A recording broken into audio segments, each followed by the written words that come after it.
It's all about the ratio. It's all about the ratio.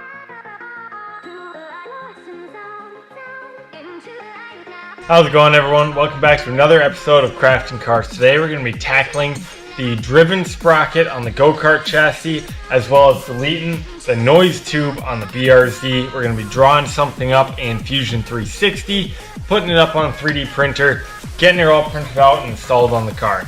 Let's get started. Alrighty guys, so like I said, we're going to start off on the go-kart here. This is what I picked up just from Fleet Farm. I got this 45 tooth chain or sprocket here, and I got a 42 sprocket here. 40 chain, type 40 chain. That's what I'm going to be running, so I ended up picking this up. So now what we got to do is figure out which one of these we're going to be running. This isn't a huge jump, but it is going to make a noticeable difference on something like the go-kart. The more teeth you have on the driven sprocket versus the less, if you have more teeth, it's going to help with the acceleration. However, if you have one that's got less teeth on the driven sprocket, it's going to help with the top end, but not so much the acceleration. And it's all about the ratio. It's all about the ratio.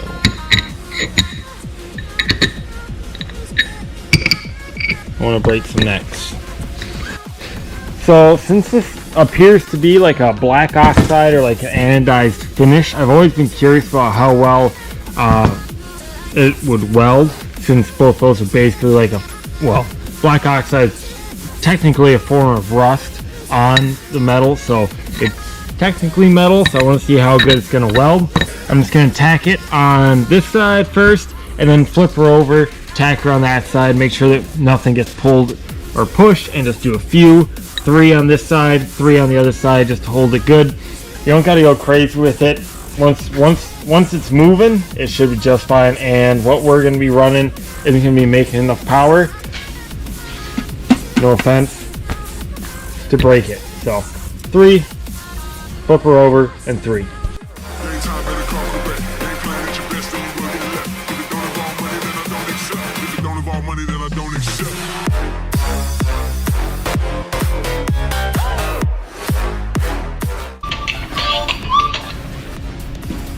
What's up, Miles?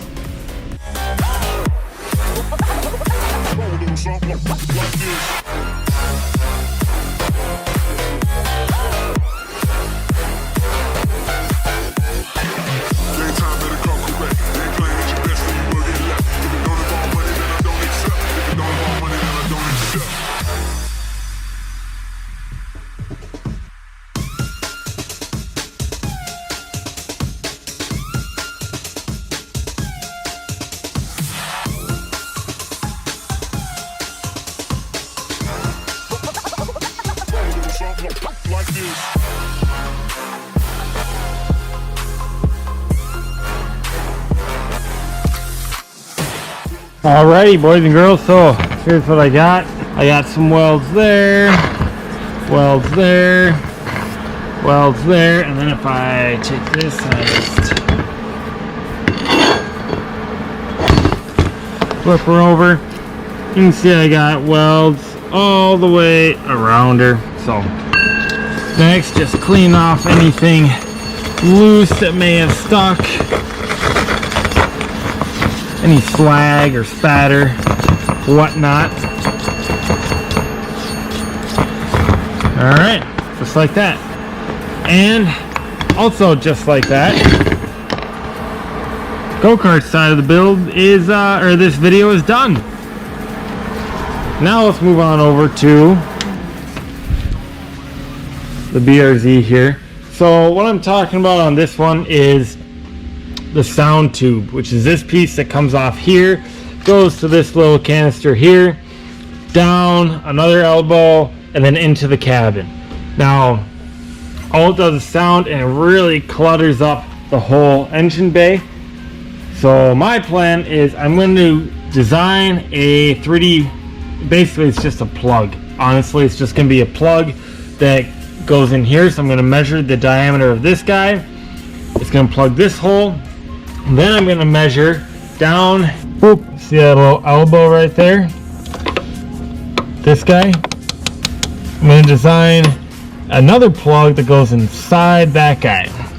So I'm gonna pop those off, take those ID measurements, head inside, and we're gonna draw them up real quick and get them all prepped and ready to send up to the 3D printer. So we're inside on the computer. As you can see, I'm pulling up Autodesk Fusion 360. If you're gonna be making parts and like selling them and stuff, then they charge. But even when they charge, they're super reasonable. So, but if you're going to school or just making one-offs, it's free and it's awesome, super powerful. You can make tons of incredible things on this thing. But yeah, so now that this is all open up here, what I'm going to do is I'm going to start off with the bigger guy here. So I'm going to take, I got my caliper here. I'm just going to take her, measure the diameter here. This one has like an aluminum sleeve to reinforce it for when you tighten it down with the hose clamp on the intake manifold. I'm going to accommodate for that and just make for some thicker sidewalls here so that we don't get any flex or breaking there. And this guy is just cutting this hose probably about there and designing a new plug that I can just ram in here and move this hose clamp over that one and seal it off that way. I'm not going to bore you guys with me measuring it and all that stuff. I'll put you on a time lapse and hopefully you guys will be able to see me getting it all together.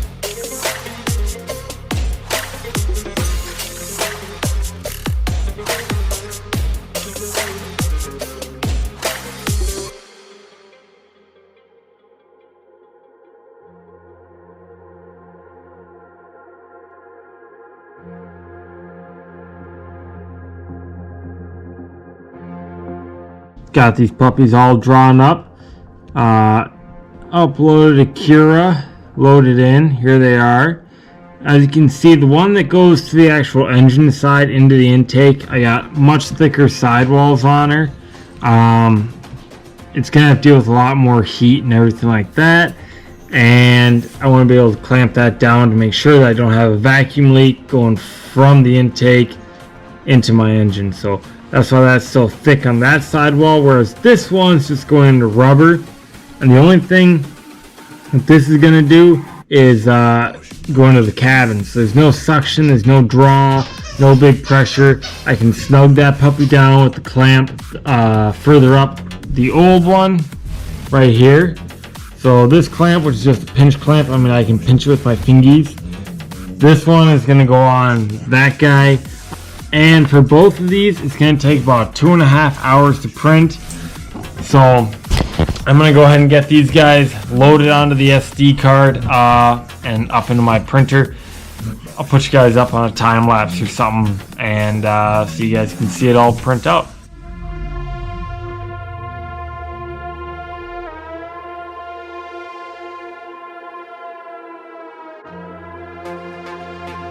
And here they are. Finished products. Pop this one off. There we go. I think I was really stuck out there. Pop that guy out. Let's take him out to the garage and take a closer look at him. Alrighty. So here's the part that's going to go into the firewall. As you can see, I already transferred the second hose clamp on over. That's for this guy. But this is the important one, so let's see how this one fits. Gonna need the flathead. Oh yeah. Not gonna lie guys, I wish you could feel how good that fits. Yeah, I couldn't have that couldn't get any better than that. So, and there we go, that one's in. Now this one is more of just like a proof of concept and stuff, that's why it's such a bright blue. If it ends up working, I'll probably end up going back over it and printing another one in like black or something like that. It all depends on how this material holds up. But unfortunately, I gotta wait until it's warm out and I can take the car out for a drive and take her out of storage. So I'm not gonna bore you guys with the one on the back side, but I can show you the fitment here. Since you know that this fitment here works, I'll show you this fitment right there. This one is a little loose, so I might go back through. There we go. I might reprint this one just a little bit bigger, but once it's on there, honestly, it's not coming off. And I tried to pull it off with pliers and it still didn't pull off. So again, it'll probably be good for now. It's just a proof of concept again, so throw that in there, see how it does. And yeah, now you can see, now that everything's gone here, why I ran the wires the way that I did for my ethanol kit. Because if I hadn't run them like this, I would have had to rerun it all anyways. But yeah, on that note, I think we'll call it there. Appreciate you guys all sticking around. If you liked what you saw, leave a like. Don't forget to subscribe. Tell your friends and family. We've passed the 500 subscriber mark and we keep going up, so that's absolutely fantastic. Let's keep that momentum going for 2021. And we'll see you guys on the next episode. Bye-bye.